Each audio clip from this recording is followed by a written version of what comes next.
বন্ধুরা, এত পরিমাণে বর্ষা শুরু হয়েছে, ছাদ বাগানে কোনো কাজই করতে পারছি না। চারিদিকে তো দেখা যাচ্ছে কত জল বেড়ে গেছে, বন্যা হয়ে যাচ্ছে।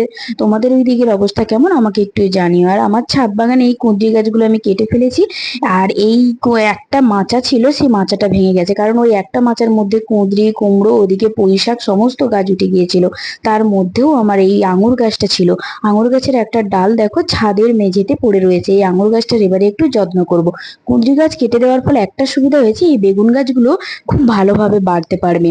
বেগুন গাছগুলোতে একটু যত্ন করতে হবে, অনেক পোকা লেগে গেছে গাছটাতে।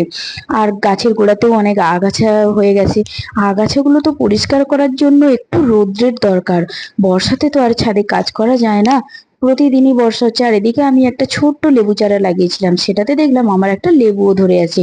ভাবছি লেবুটা রাখবো না কেটে ফেলে দেবো।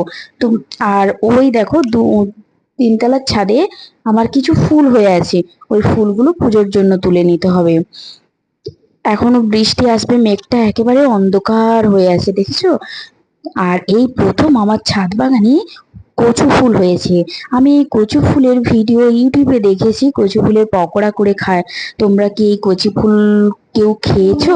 আমি ভাবছি ইউটিউব দেখেই কচু ফুলগুলো তুলে একটু পকোড়া করে খাবো। তো আজকের মতো এটুকুই ভিডিও।